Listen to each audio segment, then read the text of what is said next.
Monday mornings with Matt and Kevin. What's in the news? Topics that come up around the dinner table will be given the truth treatment with no punches held and no falsehood left standing. These two will debate real-life issues from a Catholic perspective every Monday at 9 a.m. Eastern. Here are your hosts, Matt and Kevin.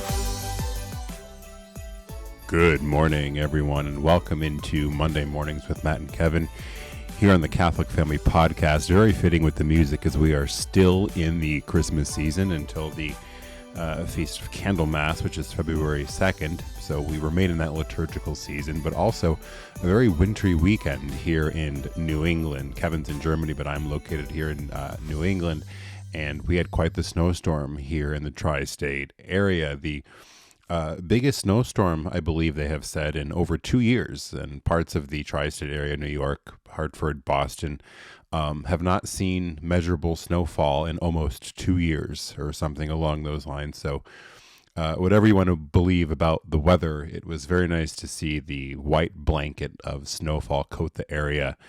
And it made for a nice, peaceful weekend for me. You know, usually there's a lot of running around, getting things done, recovering from the very busy weekdays, but the quiet snowfall and the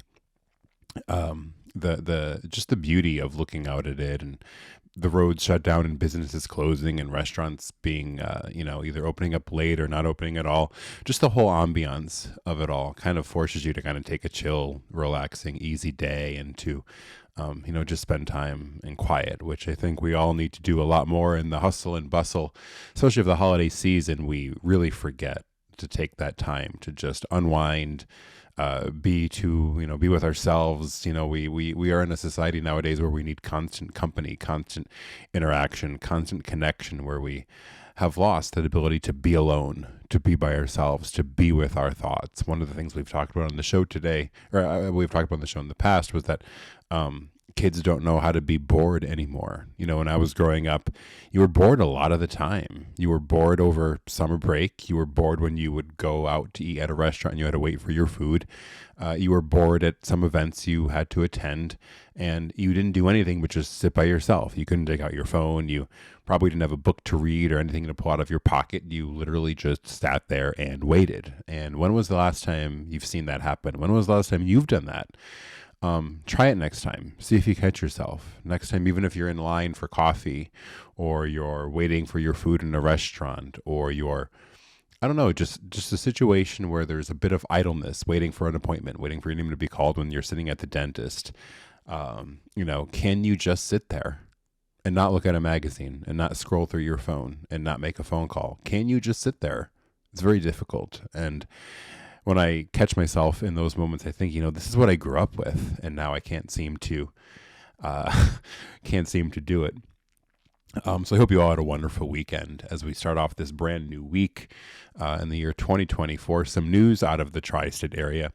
It appears that our most holy, not so holy Pope Francis has canceled a diocesan traditional Latin Mass in New Haven, Connecticut. The parish is called St. Stanislaus Parish, and apparently they've had the traditional Mass there for some years now, and the order was given by Bergoglio to the diocese to cancel the Mass, and the hundreds of parishioners who attend every week were told to look elsewhere. Now, of course, we take the position that the indult Mass is, first of all, likely invalid, and second of all, it is said in union with Bergoglio. So aside from issues surrounding those things, the war against the old Mass from the highest offices of the quote-unquote church are flexing their muscles here and canceling on people. So once again, that pressure is being felt on worshipers here, and we'll see what comes of it. I think Bergoglio is pushing for some sort of schism, and he very well may be working on that. Just something quick, too, to talk about news that broke over the weekend. It was posted on X, formerly known as Twitter, from TradCath HQ. You can find that handle at FlatTrads. For the information of all, Archbishop Viganò, it is confirmed that he is now conditionally consecrated and is a bishop of the resistance with Bishop Williamson. We welcome His Excellency to our ranks. Now, we've had some pushback on this because that seems to be, as of today, the only piece of information that we have. Vigano has not confirmed it. Bishop Williamson has not confirmed it, and there's no publication anywhere. Now, this is not an attack on TradCath HQ, but he has been interacting with a bunch of people, both sedevacantists, both resistance members, both SSPX, indult, what have you, and they've all kind of said, do you have any more information to provide us with? And he has kind of basically said, just trust us. Now, I spoke with him briefly, and he did say that, this is out of my hands. I am not Archbishop Viganò, but, you just have to trust that this has happened. And, for a lot of people, that's simply just saying that is not enough. And Father Gabriel Laveri commented, unless Vigano admits it, it didn't happen, and no one should accept him as a valid bishop.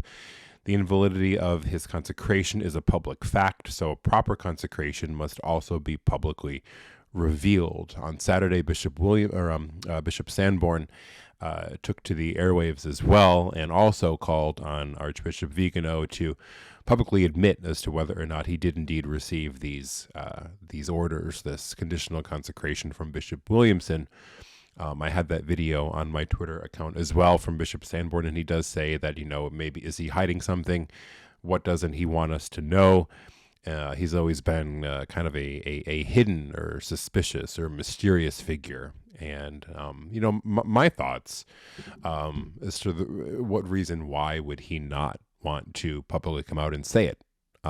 He's been active on Twitter. He's shared things on Twitter. He's made posts recently. You would think that with all of the rumors circulating that he would make a actual announcement. And from what I can find, it seems as though Bergoglio really does not have any interest in him. He has gone after Burke. He has gone after Strickland. They have had, all sorts of investigations and disciplines legislated on them. But there doesn't seem to be any sort of rebuke of Vigano.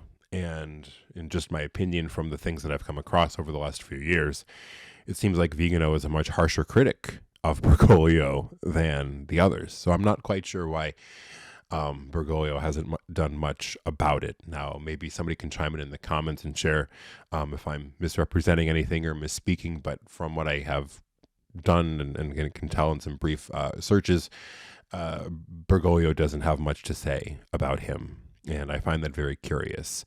I think one of the reasons why Vigano might be afraid to admit it is because, well, if you think about it, if he did receive conditional ordination from one of the four, from Bishop Williamson, who does indeed have valid orders from Archbishop Lefebvre, is that sort of a coming out to the reality that the new rite of consecrations are invalid, and that he needed to be sure that he was indeed a bishop? That would certainly send ruptures throughout the conciliar world, especially if he saw a lot of his coworkers, his fellow clergy, his friends and counterparts who he might consider to have holy orders now mere laymen. So there's a lot of implications that comes with that. I do think that he might be afraid to suggest that that is the case, because again, it would be quite a rupture in a lot of relationships he might have, and it would send shockwaves throughout the church, and it would cause that debate to come up again. I believe that the SSPX has been one that has softened their tone on the new rite of ordination and consecrations. Bishop Williamson, I believe, is a bit more skeptical since he's been part of the resistance. But we'll see. We'll see what comes of this. And I do hope myself that if it is true that he was conditionally ordained, that he does make this public, because I believe that if there's any solution to this crisis in our lifetime, with these men who are alive today, we would very much need to know who is validly consecrated bishop and who is not. That would be a vital piece of information. So I do hope that it is made public. I do hope that It is made known to all, and that we don't have to sit here and trust some random Twitter account and some message board that somebody posted, where people are literally saying, yes, he was conditionally ordained or consecrated, and you just need to trust us that this happened. That's not good enough for church ecclesiology and for church governance.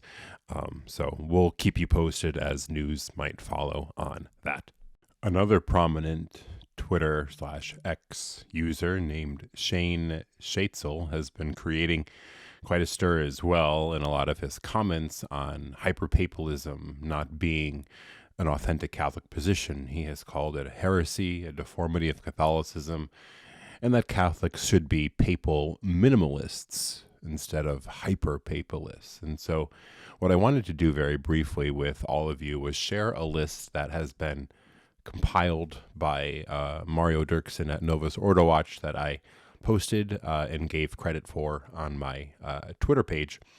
And I just wanted to demonstrate to you very briefly, the listeners out there today, some magisterial support, which the semi-trads can never seem to give, regarding hyperpapalism and what the popes have actually said about the attitude a Catholic should have towards the Supreme Pontiff. So I would just like to share a few of these quotes with you today for your listening pleasure.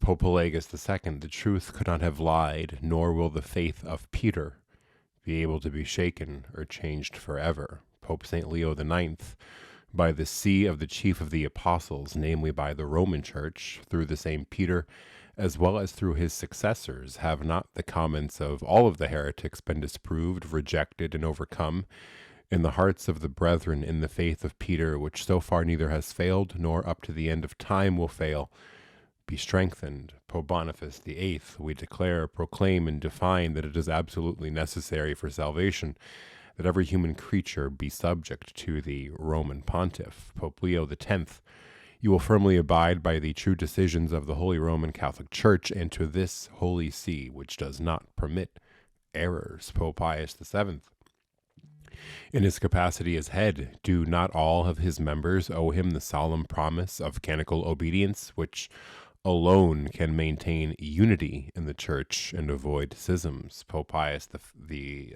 Seventh, there has never been an enemy of the Christian religion who is not at simultaneously wicked war with the See of Peter, since while this see has remained strong, the survival of the Christian religion is assured. Pope Leo XII, by separating you from the Roman Pontiff, is to separate you from the Catholic Church in its entirety. Pope Gregory XVI, it is in church dogma that the Pope, the successor of St. Peter, possesses not only primacy of honor, but also primacy of authority and jurisdiction over the whole Church. Pope Pius IX, God himself has set up a living authority to establish and teach the true and legitimate meaning of his heavenly revelation. Pope Pius IX again, in this living infallible authority is active only in the Church, which was built by the Christ the Lord upon Peter, who is the head of the entire Church. He is the leader and shepherd whose faith Christ promised would never fail. Pope Pius IX, yet again, Peter speaks in the Roman Pontiff living at all times in his successors. Pope Pius IX again, Peter, Prince of the Apostles, is alive here and rules in his successors, and his office does not fail, even in an unworthy heir. Pope Pius IX, this chair of Peter is the center of Catholicism and church unity. It is the head, mother, and teacher of all the churches, to which all honor and all obedience must be offered. Every church must agree with this see.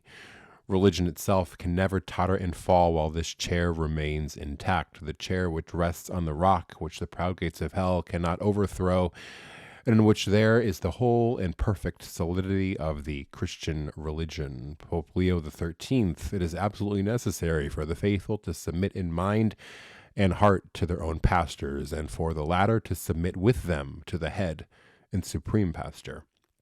Union of mind therefore requires together with a perfect accord in one faith, complete submission and complete obedience to the will of the Church and to the Roman Pontiff.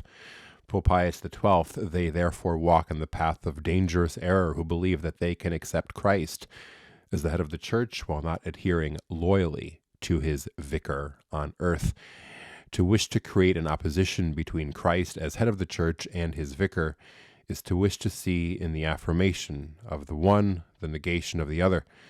This is tantamount to corrupting the clearest and most luminous pages of the gospel. Again, those are just some of many magisterial sources on the papacy from Novus Ordo Watch. Clearly, Catholics should not be hyper-papalists, right? I mean, that just sounds like a heresy to me. Well, thank you for tuning in once again to another episode of Monday Morning with Matt and Kevin here on the Catholic Family Podcast. Kevin should be back next week, so you will have the two of us together again for the first time in 2024. A very blessed, happy, and holy week to you all. Pray your rosary every single day. Make your morning offering, make your act of faith, and never forget that the good God loves you very much. God bless.